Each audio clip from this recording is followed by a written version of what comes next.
ഈ എപ്പിസോഡിന്റെ തുടക്കത്തിൽ തന്നെ എനിക്കൊരു കാര്യം പറയാനുണ്ട്. ഈ എപ്പിസോഡ് കണ്ടിട്ട് കൺഫ്യൂഷൻ അടിക്കുന്നവര് സ്വാഭാവികമാണ്. കാരണം ഞാൻ തന്നെ കണ്ടിട്ട് എനിക്ക് നന്നായിട്ട് ഒന്ന് കൺഫ്യൂഷൻ ആയിരുന്നു. അങ്ങനെ കഥയുടെ തുടക്കത്തിൽ തന്നെ നമ്മളെ കാണിക്കുന്നത് ഇവർ രണ്ടുപേരും കൂടി എപ്പോഴും ഇന്റിമേറ്റ് ആവുന്നത് നമ്മുടെ പാൻ സ്വപ്നം കാണുമല്ലോ, അതേപോലത്തെ ഒരു സിറ്റുവേഷൻ ആണ്. അതില് രാമേല് അവന്റെ പേരൊന്ന് പഠിപ്പിച്ചു കൊടുക്കുന്നുണ്ട്. എന്റെ പേര് നീ മറക്കരുതെന്നും കൂടി പറയുന്നുണ്ട്. അങ്ങനെ നമ്മുടെ രാമേല് ഒരു വേൾഡിട്ട് പോവാണ്. കഴിഞ്ഞ എപ്പിസോഡില് ഇവര് പാസ്റ്റിട്ട് പോവാനുള്ള അവർ യൂസ് ചെയ്ത് കിടക്കായിരുന്നല്ലോ.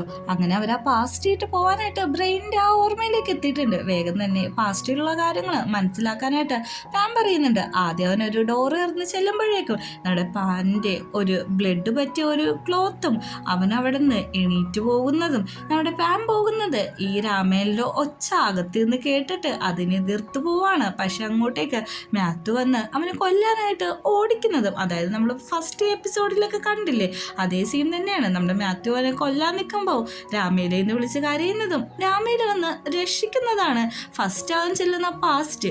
അപ്പോഴേക്കും നമ്മുടെ പാൻ അവനെ തിരിച്ചു വിളിച്ചിട്ട് പറയുന്നുണ്ട്, വെറുതെ സമയം കളയണ്ട, അടുത്ത ഒരു പാസ്റ്റിലേക്ക് വേഗം തന്നെ കടന്നു പോവാനായിട്ട്. രണ്ടാമതായിട്ട് അവൻ ചെല്ലുന്നത് ആ റോസാ ചെടികളുടെ അടുത്ത് നമ്മുടെ രാമേലിനെ കൊല്ലാനുള്ള കത്തി കൊണ്ട് നിൽക്കുന്ന നമ്മുടെ പാൻ്റെ അടുത്തേക്കാണ്. പാൻ്റെ അടുത്തേക്ക് ചെന്നിട്ട് അന്ന് പറഞ്ഞ അതേ ഡയലോഗാണ് ചോദിക്കുന്നത്, നീ എന്താണ് ഇവിടെ നിൽക്കുന്നത്? എനിക്കറിയാം നിനക്ക് ഈ സിറ്റുവേഷൻ ഭയങ്കര ഡിഫിക്കൽട്ടായിരിക്കും, പക്ഷേ ഇത് കടന്നു പോകാനായിട്ട് കുറച്ച് സമയം വേണം, ഞാൻ നിന്നെ നോക്കിയേക്കാന്ന് പറഞ്ഞ് കിസ് ചെയ്യാണ്. പെട്ടെന്ന് തന്നെ നമ്മുടെ പാനാണെങ്കിൽ അവനെ പ്രസൻറ്റിട്ട് വലിച്ചെടുക്കുന്നുണ്ട്. ഇത് പ്രസൻറ്റിൻ്റെ ഫ്യൂച്ചറിൻ്റെ പാസ്റ്റിൻ്റെ നടുക്കുള്ള ഒരു എപ്പിസോഡാണ് കേട്ടോ ഈ എപ്പിസോഡ്. എന്നിട്ട് പറയുന്നുണ്ട്, നീ വേറെ എൻ്റെ ഓർമ്മയിലേക്ക് പോവാൻ. അങ്ങനെ നമ്മുടെ പാൻ്റെ ചെറുപ്പകാലത്തേക്കാണ് പോകുന്നത്. അവിടെ ആണെങ്കിൽ പാനിരുന്ന് പ്രാർത്ഥിക്കാന്ന്. അങ്ങോട്ട് ഏരിയ വന്നിട്ട് ചോദിക്കുന്നുണ്ട്, ബാന്നൊക്കെ പോകണ്ടേന്ന്, നിനക്കറിയാലോ ഇന്ന് എൻ്റെ അനിയൻ്റെ ബർത്ത്ഡേ ആണ്, അവൻ വേറൊരു വീട്ടിലാണെങ്കിലും എനിക്ക് അവന് വേണ്ടി പ്രാർത്ഥിക്കണ്ടേന്ന് ചോദിക്കുന്നുണ്ട്. ചെറ്റെന്തേന്ന് നോക്കുമ്പോൾ ഇപ്പോഴും ആ ഫാദറിൻ്റെ ഒപ്പം ഉണ്ടെന്ന് പറയുന്നുണ്ട്. ഇതെല്ലാം കണ്ടോണ്ട് നമ്മുടെ രാമേല് അവിടെ നിൽക്കുന്നുണ്ട്. രാമേലാണെങ്കിൽ ചെന്ന് നോക്കുമ്പോഴേക്കും പാൻ കിടക്കാൻ പോവാണ്. അങ്ങോട്ടേക്ക് ജെറ്റ് വരുന്നുണ്ട്. നീ എന്താ എപ്പോഴും അച്ഛൻ്റെ പോകും, നിനക്ക് സെമിനാരിൽ ചേരാൻ താല്പര്യമുണ്ടോ എന്ന് ചോദിക്കുമ്പോഴേക്കും എനിക്കും ചേരാൻ താല്പര്യമുണ്ട്, എനിക്ക് അതാണ് ഏറ്റവും ഇഷ്ടം, പിന്നെ ഒരു ഫാദർ ആവുക എന്നൊക്കെ പറയുന്നത് ഒരു നല്ല കാര്യമൊന്നും ജെറ്റ് പറയുന്നുണ്ട്. അങ്ങനെ ജെറ്റ് പോയതിന് ശേഷം നമ്മുടെ പാനാണെങ്കിൽ അവിടെ കിടന്നുറങ്ങാണ്. ഈ സമയത്ത് അങ്ങോട്ടേക്ക് രാമേല് വരുന്നുണ്ട്. ഇതൊക്കെ രാമേലിന്റെ സ്വപ്നത്തില് ഇപ്പം പണ്ട് നടന്ന കാര്യങ്ങൾ ആലോചിക്കുമ്പോൾ കണക്ട് ചെയ്ത് കിട്ടുന്നുണ്ട്. അതാണ് നമുക്ക് മനസ്സിലാകാത്തത്. ഇതൊരു ലൂപ്പാണോ, ഇങ്ങനെ നടന്നുകൊണ്ടിരിക്കുന്ന ഒരു സംഭവമാണോ എന്ന് ഇതുവരെ മനസ്സിലായിട്ടില്ല. പെട്ടെന്ന് അങ്ങോട്ട് എലി വന്നിട്ട് പറയുന്നുണ്ട്, ഇവിടെ ഫുള്ളും തീ പിടിച്ചു, പെട്ടെന്ന് തന്നെ നമുക്ക് ഇവിടുന്ന് രക്ഷപ്പെടണം, ഇവിടെ വാമ്പേഴ്സ് ഒക്കെ വന്നിട്ടുണ്ടെന്ന്. അങ്ങനെ രണ്ടുപേരും കൂടി അവിടെ നിന്ന് ഇറങ്ങി ഓടുമ്പോൾ ഓൾമോസ്റ്റ് അവിടെയുള്ള എല്ലാവരും തന്നെ മരിച്ച് താഴെ വീണ് കിടക്കുന്നുണ്ടായിരിക്കും. ഇതെല്ലാം കണ്ടിട്ട് പാസ്റ്റിലേക്ക് പോയ നമ്മുടെ രാമേലും ഒന്ന് ഷോക്ക് ആവുന്നുണ്ട്. കാരണം അവൻ വാമ്പയർ ആണല്ലോ, പിന്നെ ബ്ലഡൊക്കെ കാണുമ്പോൾ ആ ഒരു ടെൻഡൻസി വരുന്നുണ്ട്. നമ്മുടെ പാനാണെങ്കിൽ ഓടിച്ച് നോക്കുമ്പോൾ ജെഫിൻ്റെ കഴുത്തില് ആ ഫാദറായിട്ടുള്ള ആ വാമ്പയർ കടിച്ചുകൊണ്ടിരിക്കുകയാണ്. പെട്ടെന്ന് തന്നെ തള്ളി മാറ്റുന്നുണ്ട് നമ്മുടെ പാനിനെ. പാൻ്റെ മേത്തൊക്കെ ഒരു അലമാര വീഴാൻ പോകുമ്പോഴേക്കും രാമേലാണ് വന്ന് രക്ഷിക്കുന്നത്.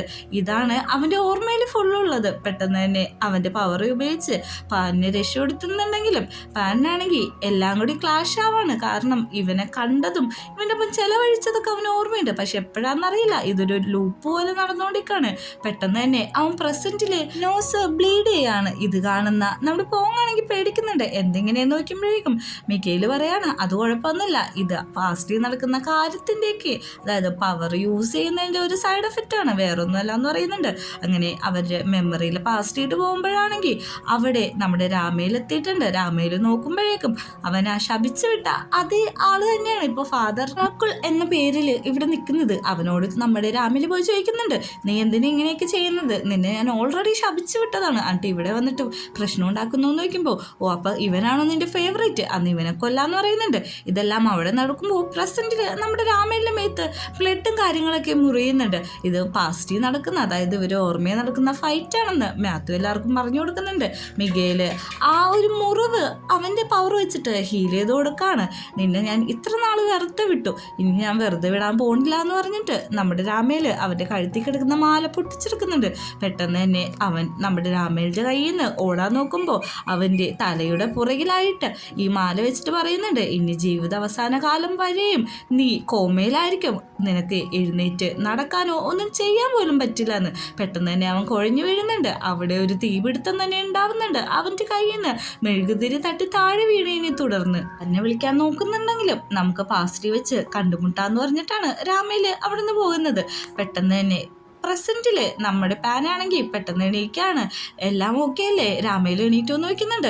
അടുത്തെടുക്കുന്ന രാമേലിനെ കണ്ട് അവനൊന്ന് പേടിക്കുന്നുണ്ട്. പെട്ടെന്ന് തന്നെ അവനെ വിളിച്ചെണീപ്പിച്ചിട്ട് നീ എന്താ എണീക്കാത്തേ, നീ ഓക്കെ അല്ലേ എന്ന് ചോദിക്കുമ്പോഴേക്കും നമ്മുടെ രാമേൽ എണീക്കുന്നുണ്ട്. അവരങ്ങനെ ഹഗ് ചെയ്തിട്ട് ഭയങ്കര ആശ്വാസത്തോടെ ഇരിക്കുകയാണ്. ഇത് കാണുന്ന നമ്മുടെ മാത്യു പറയുന്നുണ്ട് ഇനി നമുക്ക് ഇവിടുന്ന് കുറച്ചു നേരം മാറിക്കൊടുക്കാന്ന്. മേഘയിലാണെങ്കിൽ പോങ്ങിനെയും വിളിച്ചുകൊണ്ട് പുറത്തേക്ക് പോകുന്നുണ്ട്. എല്ലാവരും പോയി കഴിയുമ്പോഴേക്കും അവർ പറയാണ് നമ്മൾ ചെയ്ത ആ ഒരു ഇനിയിപ്പോൾ നമുക്ക് ഈ എല്ലാ പ്രശ്നത്തിനുള്ള സൊല്യൂഷൻ ആയല്ലോ എന്ന് പറയുന്നുണ്ട്.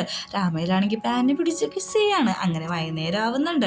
നമ്മുടെ രാമയില് പാൻ്റെ കൈ പിടിച്ച് കിസ് ചെയ്തുകൊണ്ട് നിൽക്കാണ്. പെട്ടെന്ന് തന്നെ പാൻ പറയുന്നുണ്ട് എടാ ഒന്ന് വെറുത്തിരിക്കും, നമ്മൾ മാത്രമല്ല ഇവിടെ ഉള്ളതെന്ന്. അപ്പോഴാണ് ഒരു ലോങ് ഷോട്ടിൽ കാണുന്നത് നമ്മുടെ ചെക്കന്മാര് എല്ലാവരും അവിടെയുണ്ട്. അവർ ചോദിക്കുന്നുണ്ട് എന്താണ് നിങ്ങൾ പാസ്റ്റിൽ പോയപ്പോൾ കണ്ടേന്ന്. അത് വേറൊന്നുമല്ല, ഡ്രാക്കുള തന്നെയാണ് ഇതിൻ്റെ എല്ലാം കാരണം. അവനന്ന് ശരിക്കും മരിച്ചിട്ടൊന്നുമില്ല, അവന് വേണ്ടിയിട്ടാണ് ജെറ്റ് പ്രവർത്തിക്കുന്നത്. ജെറ്റിനാണെങ്കിൽ ഈ കാര്യമൊന്നും അറിയില്ല എന്ന്. അപ്പം തന്നെ അങ്ങോട്ട് ഒരു കാക്ക വന്നിരിക്കുന്നുണ്ട്. അവരാണെങ്കിൽ അങ്ങോട്ടേക്ക് പോകുമ്പോഴേക്കും നമ്മുടെ ബ്ലാക്ക് ആണെങ്കിൽ അടികൊണ്ട് ചാവാറായിട്ട് കിടക്കാണ്. അവൻ മനസ്സിൽ പറയുന്നുണ്ട് ഞാൻ ചാവാൻ നേരത്ത് ആരുമില്ലല്ലോ കൂടെയെന്ന്. പെട്ടെന്ന് അങ്ങോട്ട് മേഘയിലും മാത്യുവും രാമയിലൊക്കെ വരുന്നുണ്ട്. അവര് വന്നിട്ടാണെങ്കിൽ പെട്ടെന്ന് തന്നെ രാമയില് അവന്റെ പവർ യൂസ് ചെയ്തിട്ട് നമ്മുടെ ബ്ലാക്കിനെ അങ്ങ് ഹീൽ ചെയ്യാണ്. ഞാൻ നിങ്ങളൊക്കെ വരില്ല എന്നാണ് വിചാരിച്ചത്, ഇതോടെ തീരുമെന്നാണ് വിചാരിച്ചത്, നീ ഞങ്ങളുടെ കുഞ്ഞനേനല്ലേ എന്ന് ചോദിക്കുന്നുണ്ട്. അങ്ങനെ നമ്മുടെ പാനാണ് തിരിച്ച് വീട്ടിലെത്തിയ ബ്ലാക്കിനെ നോക്കിക്കൊണ്ടിരിക്കുന്നത്. നീ ഇങ്ങനെയൊന്നും ചെയ്യണ്ട, എനിക്ക് വേനെടുക്കുന്നു, ഞാനിതൊക്കെ തന്നെ ചെയ്തോളാന്ന് പറയുന്നുണ്ട്. പക്ഷെ തന്നെ ചെയ്യാൻ പറ്റില്ല, നിനക്ക് ഞാൻ ചെയ്തു തരാമെന്ന് പറഞ്ഞിട്ട് പാൻ തന്നെയാണ് ഇതെല്ലാം ചെയ്തു തരുന്നത്. അങ്ങനെ വൈകുന്നേരം ആകുമ്പോഴേക്കും ബ്ലാക്ക് ഒച്ചയെടുക്കാണ്. ഈ മനുഷ്യന്മാരെ ഒന്നും വിശ്വസിക്കാൻ പറ്റില്ല. നമ്മുടെ പാനാണെങ്കിൽ എനിക്ക് സൂപ്പ് ഉണ്ടാക്കി തരാമെന്ന് പറഞ്ഞു, ഫുഡ് ഉണ്ടാക്കി തരാമെന്ന് പറഞ്ഞു, ഇതുവരെയായിട്ട് ഉണ്ടാക്കി തന്നിട്ടില്ല. ആരെ വിശ്വസിക്കാൻ പറ്റില്ല, നീ ആ ചെക്കൻ്റെ പറയാൻ നടക്കണ്ട, മനുഷ്യന്മാരെല്ലാം ഇങ്ങനെയെന്ന് പറയുന്നുണ്ട്. ഇതേ സമയം സൂപ്പ് ഉണ്ടാക്കി തരാമെന്ന് പറഞ്ഞിട്ട് നമ്മുടെ പാനാണെങ്കിൽ രാമേലിൻ്റെ ഒപ്പം കിടക്കാണ്. ഞാൻ പോട്ടെ അവന് സൂപ്പ് ഉണ്ടാക്കി കൊടുക്കട്ടെ, അല്ലെങ്കിൽ അവനിപ്പോൾ തന്നെ എന്നെ കൊല്ലുമെന്ന് പറയുമ്പോഴേക്കും അപ്പം നിനക്ക് എന്നെ വേണ്ടേന്ന് ചോദിച്ച് പിന്നെയും ഫ്ലേട്ട് ചെയ്ത് സംസാരിച്ചുകൊണ്ടിരിക്കുകയാണ്. ഇതേ സമയം ജെറ്റാണെങ്കിൽ ഒരു പരീക്ഷണത്തിന് വിധേയനായിക്കൊണ്ടിരിക്കുകയാണ്. അവൻ്റെ പിള്ളേരുണ്ടാക്കിയ ഒരു പുതിയ മൈൻഡ് റീഡറിൻ്റെ എഗെയിൻസ്റ്റ് ആയിട്ടുള്ള ഒരു പ്രൊഡക്റ്റ് ആണ്. പക്ഷേ ഇത് സക്സസ് ആവുമെന്ന് അറിയില്ല, കാരണം ഇതുവരെയും ഇത് പ്രവർത്തിച്ചിട്ടില്ലല്ലോ എന്നൊക്കെ പറയുന്നുണ്ട്. ഇത് കേൾക്കുന്ന ജെറ്റിനാണെങ്കിൽ നല്ല രീതിക്ക് ദേഷ്യം വന്നിട്ട് അവിടെ നിന്ന് എണീറ്റുവാണ്. പെട്ടെന്ന് തന്നെ എലിഫോൺ വിളിക്കുന്നുണ്ട്. ഇത് ജെറ്റെ നീ എവിടെയാണ്, എനിക്കൊരു കാര്യം പറയാനുണ്ട്, ഫാദർ മരിച്ചിട്ടില്ല, അത് മാത്രമല്ല അയാളൊരു വാമ്പയറാന്ന് പറയുമ്പോഴേക്കും അവൻ ഫോൺ അങ്ങ് കട്ട് ചെയ്ത ആളെയാണ്. പെട്ടെന്ന് തന്നെ ജെറ്റ് താഴത്തേക്ക് വന്നിട്ട് അവൻ്റെ കാർ എടുത്തുകൊണ്ട് പോകുന്നത് നമ്മുടെ എലി കാണുന്നുണ്ട്.